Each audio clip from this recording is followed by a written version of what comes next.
예레미야 선지자의 탄식이다, 이렇게 보시면 되고요.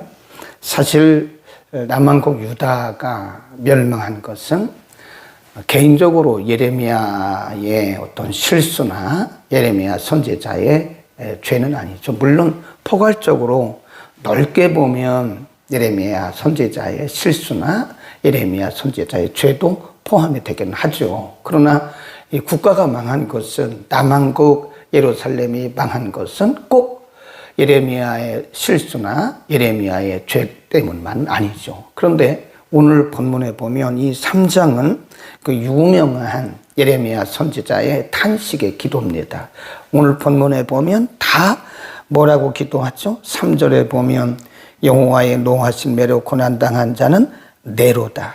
2절 나를 인하여 이끌어 흑암에 행하고 광명에 행치 않게 하시고, 3절 종일토록 손을 돌이켜 자주자주 나를 치시고, 4절 나의 살과 가죽을, 나의 뼈를, 계속 보면 한 절도 거의 빠지지 않고 나를 내가 나의 이렇게 나가잖아요. 이걸 우리가 뭐라고 그러냐면 1인칭 신앙이다. 거기다 써놓으세요. 1인칭 신앙이다. 1인칭 믿음이에요. 우리가 기도할 때도 1인칭으로 해야 되고, 말씀을 들을 때도 1인칭. 1인칭은 나잖아요. 2인칭은 너, 3인칭은 그러잖아요. 근데 우리는 많은 경우에 2인칭 신앙을 가지고 있어요.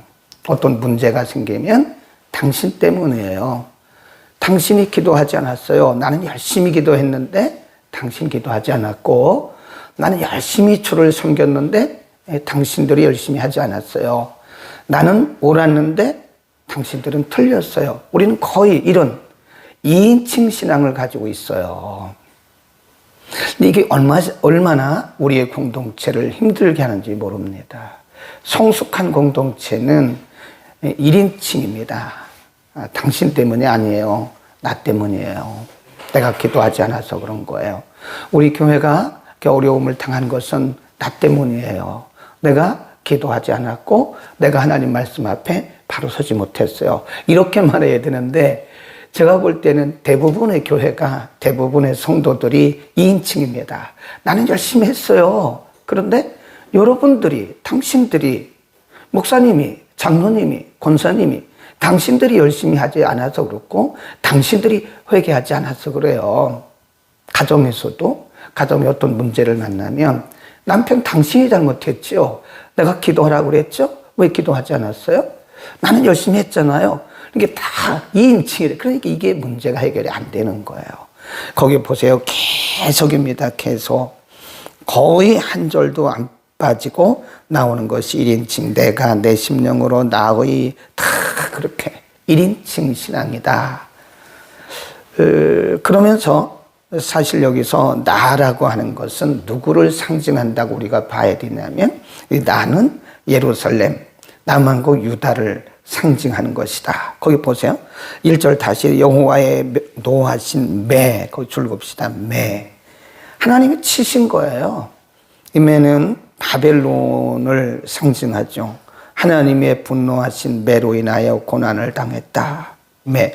우리 생각나는데 없습니까? 네. 막대기죠, 막대기. 그러니까 시편 23편에 보면 하나님께서 다윗이 고백하는 거예요. 네. 주의 지팡이와 막대기로 나를 안위하신다고 그랬잖아요. 그죠? 근데 지금 정반대잖아요. 내가 하나님을 따르고 하나님의 명령을 따를 때는 그 막대기가 나를 안위해 주는 거지만, 지금 이 매는 막대기를 말하거든요. 그 막대기가 나를 아프게 한다.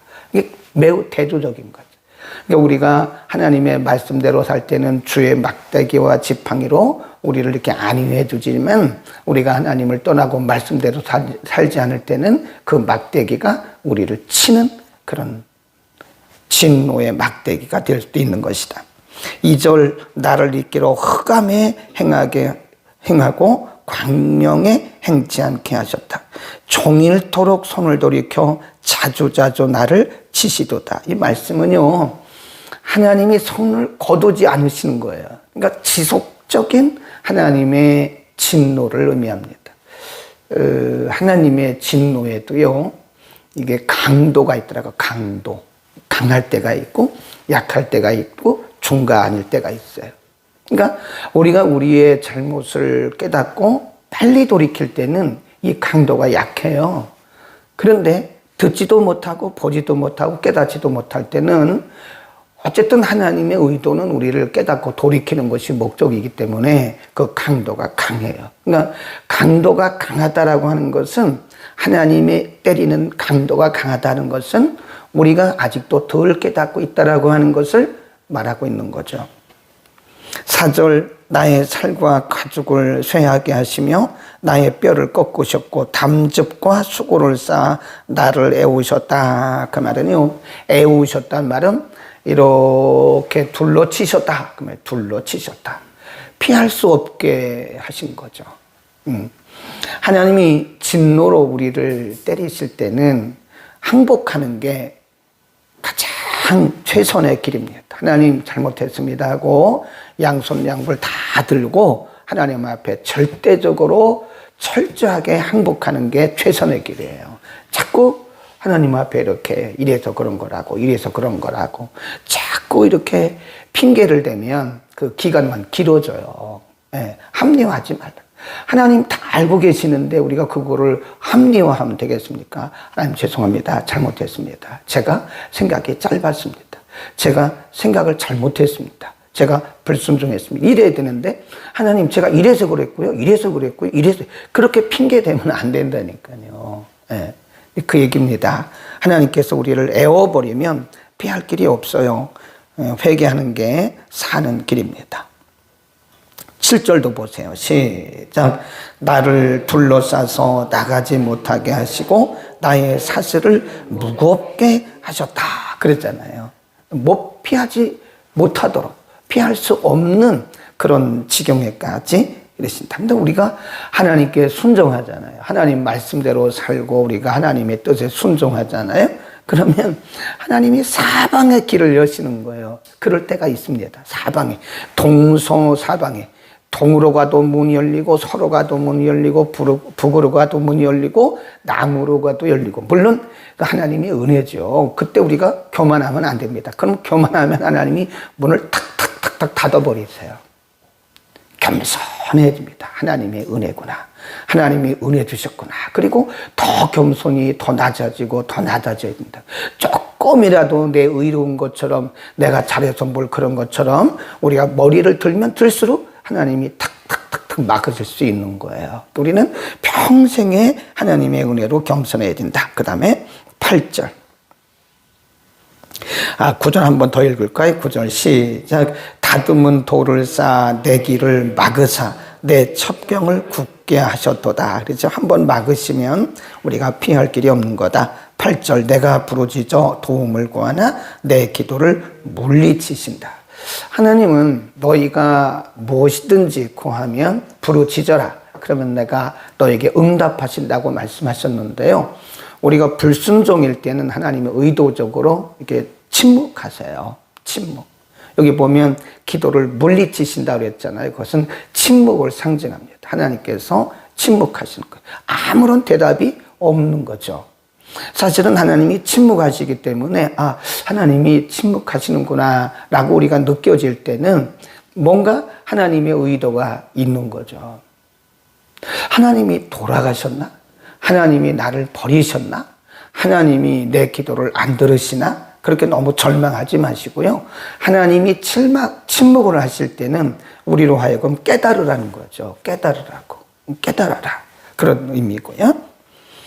그 다음에 10절에 보면 저는 내게 대하여 엎드려 기다리는 곰과 은밀한 곳에 사자 같으사 나의 길로 치우치게 하시며 내 몸을 찢으시며 나로 적막하게 하시다. 이 적막이란 말은요, 외로움을 의미합니다. 외로움. 또 우리가 하나님과 동행할 때는 하나님이 늘 우리와 함께 하시기 때문에 그걸 우리가 뭐라고 그랬어요? 하나님의 임재라고 그랬죠. 하나님의 임재. 시편 27편 우리가 어제 저녁에 공부했는데 다윗이 그렇게 담대했던 것은 적군들이 둘러싸고 또 군대들이 자기를 둘러싸도 내가 오히려 안연하다. 그 말은 내가 하나님을 신뢰한다. 내가 하나님을 그 가운데서도 하나님을 신뢰한다. 하나님을 신뢰하는 그 믿음 가운데서 그의 마음에 평강이 온 것이다. 그리고 그가 믿은 것은 그런 적군들이 나를 둘러싸는 군대가 나를 둘러싸는 그 상황 가운데서도 하나님이 나와 동행하신다고 하는 하나님의 임재. 우리 한번 잠깐 볼까요? 어제 안 오신 분들 계시니까 시편 27편으로 갑니다. 시편 27편은 다윗이 정말 어려운 지경에서 하나님 앞에 드렸던 그의 고백입니다. 5절입니다. 819년 전후에 시편 27편 5절 함께 읽습니다. 여호와께서 환난 날에 나를 그 초막 속에 비밀히 지키시고 그 장막 은밀한 곳에 나를 숨기시며 바위 위에 높이 두시리로다. 그 초막, 장막, 은밀한 곳, 이게 다 뭘 상징한다고 그랬어요? 하나님의 임재, the presence of God. 하나님의 임재를 상징한다. 하나님의 임재로 나를 덮으신다. 그런 의미입니다. 그러니까 다윗이 하나님의 은혜 가운데 거할 때 그가 고백했던 것은 사방으로 내가 우겨쌈을 당하여도 하나님의 비밀, 은밀한 곳에 나를 지키신다. 그 말은 하나님의 임재로 하나님께서 나를 둘러치신다. 그러나 여기 보면 반대잖아요. 여기 보면 예레미야 2가로 다시 가면 불순종한 유다 백성들에게 대해서 하나님은 이렇게 말씀합니다. 11절 나의 길로 치우치게 하시며 내 몸을 찢으시며 나로 적막하게 하신다. 이 적막이라는 말은 도움이 없다 또는 외롭다 그런 얘기입니다. 외롭다. 나로 하여금 외롭고 슬프고 그렇게 내가 혼자인 것처럼 그렇게 나를 두셨다. 그러니까 전혀 지금 다윗과는 반대죠. 다윗은 하나님이 어딜 가든지 나를 하나님의 임재로 덮으신다는 그런 믿음이 있는가 하면 지금 예레미야는 아주 멸망한, 몰락한 남한국 유다를 향해서 적막하다. 하나님의 임재가 없다. 이렇게 말하는 거죠. 이런 차이예요. 우리가 순종하고 말씀대로 살면 하나님의 임재로 우리를 덮어주시지만 우리가 하나님의 말씀을 떠났을 때는 그 자체가 하나님의 품을 떠났을 때는 그 자체가 외로움인 겁니다. 적막하다, 외롭다 그런 얘기입니다. 그 다음 밑으로 쭉 내려갑니다. 15절 나를 쓴 것으로 배불리시고 쑥으로 취하게 하셨으며 16 조약돌로 내 일을 꺾으셨고 재로 나를 덮으셨도다.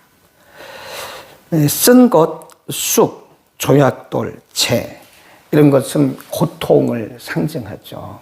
고통으로 나를 덮으셨다. 평강이 없는 거예요.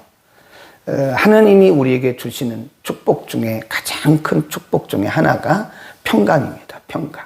사람이 아무리 맛있는 음식을 먹어도 내 마음에 평강이 없고 내가 아무리 값비싼 옷을 입어도 내 마음에 평강이 없고 내가 아무리 좋은 인테리어가 있는 집에서 살아도 내 마음에 평강이 없으면 그것은 우리가 정말 괴로운 거예요. 괴로운 거.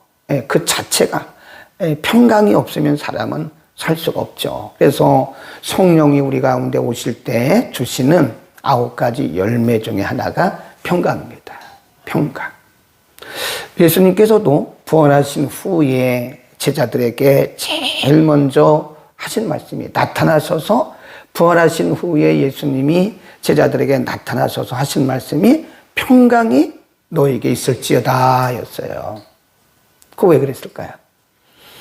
예수님의 제자들은 지금 마음이 굉장히 불안해요. 예수님이 못 박혀서 십자가에 돌아가시는 것을 봤죠? 현장에서 봤죠? 그리고 예수님 3일 동안 무덤에 계신 동안 제자들은 절대 절망이었죠. 예수님을 따른다고 하는 그것 때문에 제자들은 앞으로 자기들이 어떤 불이익을 당해야 되는지 알고 있잖아요. 그러니까 평강이 없죠. 3년 동안 따라다녔던 자신들의 아버지 같은, 자신들의 영적인 지도자였던 예수님이 안 보이시는 3일 동안 그들은 얼마나 불안했겠어요. 그리고 앞으로 그들이 살 길이라고 하는 것은 막막하죠. 예수님께서 처음에 나타나서 하신 말씀이 너희에게 평강이 있을지어다. 두려워하지 마라. 그런 말씀이죠. 근데 하나님께서 우리를 징계하실 때는요, 하나님께서 이렇게 핀센트로 뽑는 것처럼 우리 가운데 있는 평강을 이렇게 빼내시는 거예요. 그럼 사람이 불안한 겁니다. 하나님이 우리를 축복하실 때는 하나님의 평강을 이렇게 핀센트로 뽑아서 우리 마음에 집어넣는 것 같은 거죠. 슬프고 힘들어도 하나님의 은혜가 들어오면, 하나님의 은혜가 임하면 이거 다 사라지는 거예요. 아멘. 우리 마음이 불안하고 초조하고 굉장히 우리 마음 속에 뭐가 들죠? 이거 왜 그런 거지? 평안이 없는 거예요. 그럴 때 하나님께서 핀센트로 뽑은 것처럼 평강, 그래가지고 우리 마음에 평강을 싹 집어넣으시면 그 마음 속에 있는 염려, 걱정, 뭐 이런 것들이, 불안, 초조, 이런 마음들이 싹 가시는 거예요. 여러분에게 이런 축복이 임하기를 바랍니다. 우리가 이 세상을 살면서 이런 은혜가 없으면 못 살아요. 우리의 지식도 평강을 가져올 수가 없습니다. 우리가 가지고 있는 물질이 우리의 생활을 조금 편하게는 할 수 있으나 우리 마음속에 그런 평안은 줄 수가 없어요. 평안은 어디서 내려와요? 위로부터 내려옵니다.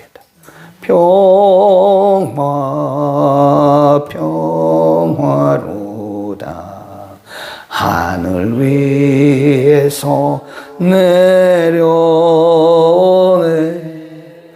그 사랑의 물결이 영원토록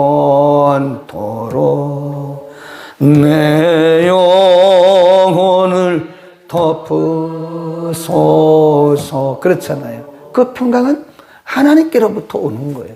돈 주고 살 수 있는 것도 아니고, 우리가 힘써서 얻을 수 있는 것도 아니고, 어디서 땅에서 캐내는 것도 아니에요. 그것은 하늘로부터, 하나님께로부터 우리에게 주시는 것이다. 아멘. 우리가 순종할 때 우리가 이것저것 따지지 마세요. 자꾸 토달지 마세요. 현대인들은 너무 토를 달아요. 이래서 저랬습니다. 저래서 저랬습니다. 자꾸 토를 달아요. 하나님이 그래라 그러면 아멘하고 하는 것이고, 하지 말라 그러면 아멘하고 안 하면 되는 건데, 자꾸 현대인들은 토를 답니다. 왜 그래요? 왜 하지 말아야 돼요? 왜 해야 돼요? 성전기도 하세요. 그러면 아멘하고 성전기도 하면 되지. 왜 해야 돼요? 아니, 왜 하다니요? 하나님께서 주의 종의 마음을 감동하셔서 발표하게 했잖아요. 한 달이 넘었다고요. 근데 여섯 분만 지금 성전기도를 순종하고 있어요. 지나가다가 들려서 기도하시고, 가능하면 시간을 정해서 성전기도 하세요. 순종하는 자에게는 하나님께서 이런 평안의 복을 주시는데, 현대인들은 자꾸 토를 달아요. 그 목사님 그 생각이죠. 아니, 기도하다가 어떤 생각은 하나님 주신 생각이겠죠. 제가 여러분들에게 무슨 손해를 끼치게 하려고 성전기도 하게 합니까? 여러분 잘 되게 하려고 성전기도 하라고 그러는 거 아니겠어요? 그러면 알겠습니다. 아멘. 그러면 되지. 왜 이렇게 토를 달아요? 왜 해야 돼요? 집에서 하면 안 돼요? 집에서 안 하는 사람 누가 있습니까? 그래서 성전까지 나와서 기도할 때 하나님이 그 발걸음을 소중하게 여기시는 거예요. 아멘. 우리는 무조건 순종합시다. 토달지 말고 순종하자. 7절도 보세요. 같은 말씀이 계속 이어지고 있어요. 주께서 내 심령으로 뭘 멀리 떠나게 했어요? 평강.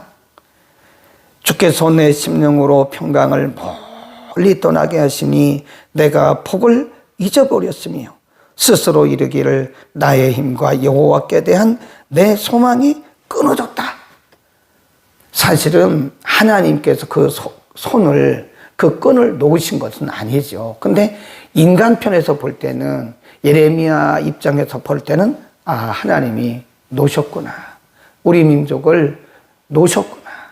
하나님이 소망을 끊어버리셨구나 라고 생각이 들더라, 그 말씀이에요. 우리는 절대 순종합시다. 우리 절대 순종해야 돼. 하나님의 말씀이 우리에게 손해되는 게 하나도 없습니다. 토달지 말자고요. 하나님 우리들에게 축복하시고 은혜 주시려고 말씀하시는 거지, 우리 잘못되게 기록된 말씀은 하나도 없습니다. 가감하지 말아야 돼요. 가감한단 말은 토를 다는 것을 말하는 거예요. 토 달지 말고, 하나님 알겠습니다. 알겠습니다. 알겠습니다. 기도하겠습니다. 걸어가신 우리 아버지, 오늘 예레미야 선지자는 자신의 조국이 몰락한 슬프고 불행한 상황을 바라보면서 자신 때문에 그런 것으로 믿고 자신의 죄로 여기고 자신이 기도했던 것을 우리가 오늘 배웠습니다. 우리는 언제나 1인칭 신앙으로 나갈 수 있도록 은혜를 더하여 주옵소서. 누구 때문이 아니라, 누구 때문에 그런 것이 아니라 바로 나 때문에 그런 것으로 우리가 여기는 아름다운 마음, 신앙을 우리에게 허락하여 주옵소서. 예레미야의 심정을 허락하시고 이 나라와 민족을 위해서 기도하는, 누구 때문에 이 나라와 민족이 이렇게 된 것이 아니라 나 때문에 이렇게 된 것으로 우리가 여기고, 나라와 민족을 위해서, 하나님이 세우신 교회들을 위해서, 가정을 위해서, 이 모든 지체들을 위해서 1인칭 신앙으로 기도할 수 있게 하시고, 하나님 다시 한번 우리가 주 앞에 나아가 온 백성이, 온 교회가, 온 가정이, 온 심령들이 회복되는 역사가 있게 하옵소서. 하나님 우리는 토달지 않고 온전한 순종하기를 원합니다. 우리 가운데 핑계대고 주저하고 토다는 믿음을 제거하시고 온전한 순종의 믿음으로 복 내려 주소서. 하나님 우리에게 복 주시고 은혜 주시고 평강 주시는 하나님의 손길을, 하나님의 임재를 경험하게 하옵소서. 예수 그리스도